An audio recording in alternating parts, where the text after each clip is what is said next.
Noon nga, salig lang itanis Ginoo. Karon ato ta sa amot alang sa mga balaan. Buhaton nato ang pag-amot tungod kay kini gisugo. Mao na giingon diha sa Romans chapter 12 verse 13. Maamot kamo alang sa mga kinahanglanon sa mga balaan. Batasanan ninyo ang pagka maabi-abihon. Dayon mao na ni dayon atong timan-an mga igsoon.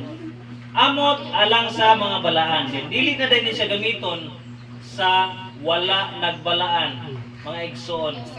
Baga gamiton o bayloon, dili sa pwede mga igsoon. Dayon ipakapin ini una agi pun mabasa. Mag-abi-abihon. O ingon ana na mga igsoon.